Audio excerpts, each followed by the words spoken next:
Queridos irmãos e irmãs, muita paz no Senhor. Comunhão com toda a igreja. Na última quarta-feira, nós iniciamos o tempo da Quaresma, que tem uma importância para nós. Porque a centralidade da caminhada do cristão dentro do espírito da liturgia é a Páscoa. Tudo brota da Páscoa, né?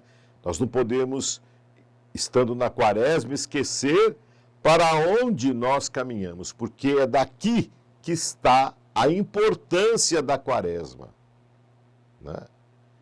Às vezes as pessoas falam assim, eu vou aproveitar essa Quaresma para ser melhor, eu vou aproveitar essa Quaresma para deixar de lado a gula, deixar de lado a preguiça. Tudo isso é muito bom, né?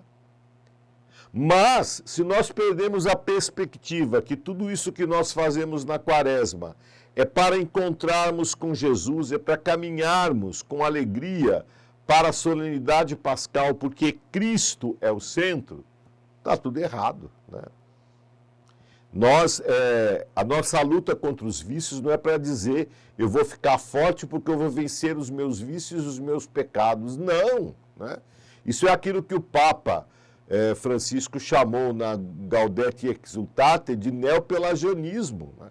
Eu não preciso da graça de Deus, basta eu me esforçar que eu consigo viver em estado de graça. E não é assim. Toda a nossa caminhada, toda a nossa conversão quaresmal tem que fazer com que nós voltemos para o Cristo Senhor. Porque é vitória sobre o mal e a morte, né?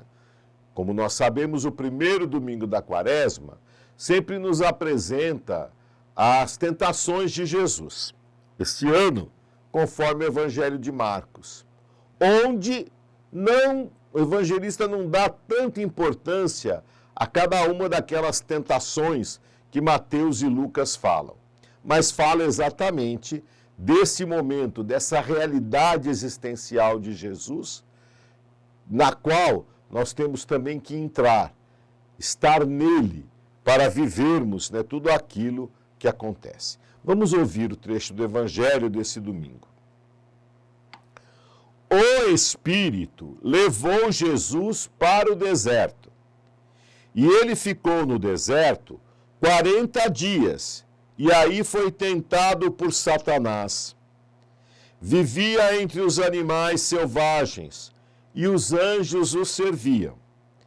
Depois que João Batista foi preso, Jesus foi para a Galiléia, pregando o Evangelho de Deus, dizendo: o tempo já se completou, e o reino de Deus está próximo.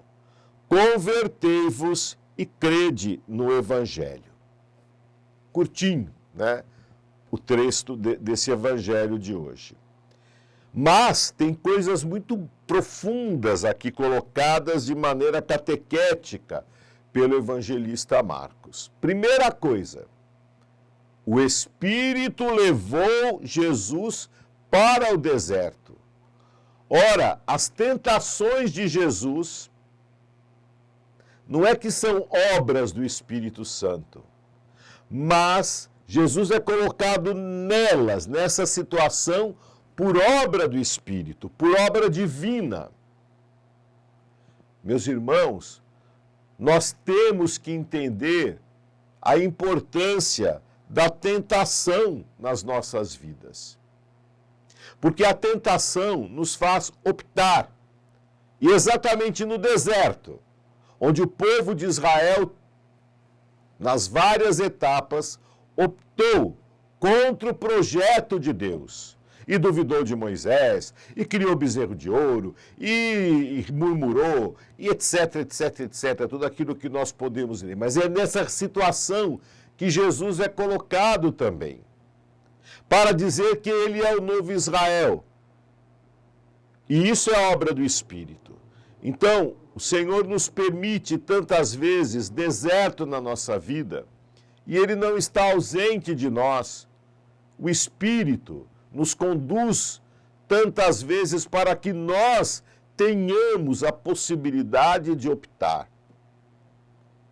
A tentação é um instrumento que Deus permite nas nossas vidas para que nós, como protagonistas, animados por Deus, busquemos a nossa salvação e a nossa vida. Então, lembremos de uma coisa importante, daquilo que nós rezamos no Pai Nosso. Não nos deixeis cair em tentação. Cair na tentação. Em latim, in tentationem. Né? Não nos deixes cair in tentationem. Não nos livre da tentação. Nunca pedimos isso. Jesus não ensinou a pedir isso. Né? Por quê? Eu não quero cair, porque caindo na tentação, eu vou estar à mercê do mal. Mas livrai-nos do mal. Esse mal não é uma coisinha ruim, quebrar uma perna. Esse mal não é fazer um pecado contra a castidade, um pecado de inveja. Não! Este mal é personificado. Este mal, com L, é o maligno. Mas livrai-nos do maligno, isto é, daquele que nos afasta da vida de fé. Da vida de fé. Porque o homem não é justificado pela prática da lei, mas pela fé em Jesus Cristo. É muito importante isso. E Satanás, o adversário, o inimigo, o que duvida da obra de Deus, é aquele que quer nos impedir de entrarmos no projeto da obra de Deus. Essa restauração que Jesus veio fazer. E Jesus, naquele deserto, vivendo a vontade do Pai, entrando no projeto de Deus, experimenta o paraíso. Vivia entre feras e os anjos o serviam. É a realidade de Adão. Né? Jesus, dessa maneira, entrando na vontade do Pai, é o novo Adão. Vive de acordo com o projeto de Deus. Mas o evangelho desse domingo imediatamente liga a tentação de Jesus, esse período de deserto, ao início do ministério público de Jesus.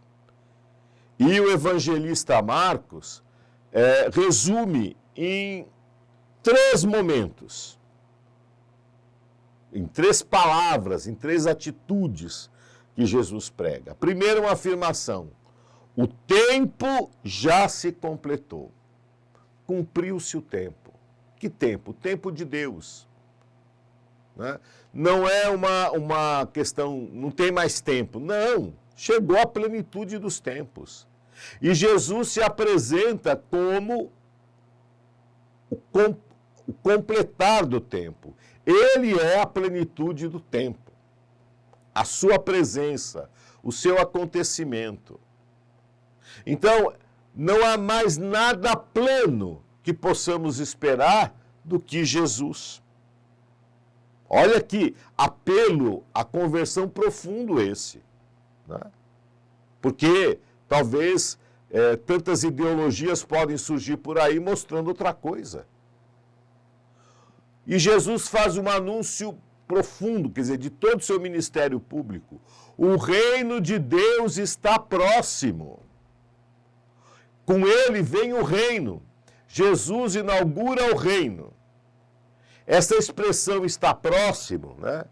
É uma maneira de nós traduzirmos em português, mas quer dizer já está e ainda não está. Né? Já está no meio de nós, mas ainda não é pleno. Mas é uma maneira de dizer que ele irrompe inexoravelmente, isto é, não pode voltar atrás. Aquilo que Jesus está realizando, aquilo que Jesus está pregando, o reino que ele está anunciando, é algo perene, é algo que vai se dilatando, né? E não tem como ser impedido.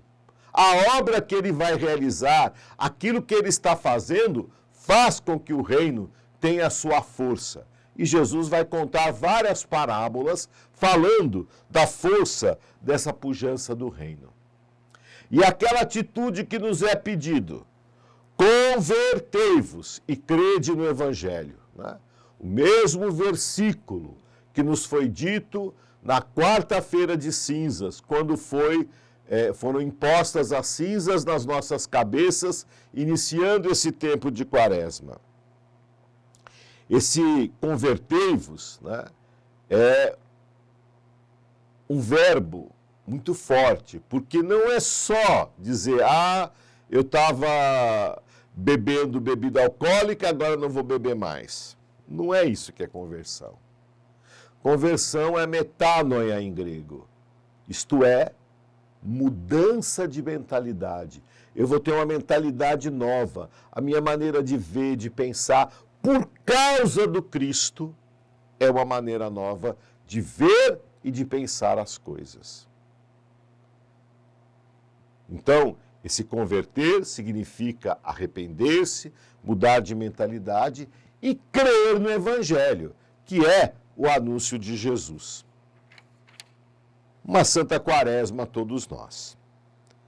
Deus Todo-Poderoso, através dos exercícios anuais do sacramento da quaresma, concedei-nos progredir no conhecimento do mistério de Cristo e corresponder-lhe por uma vida santa.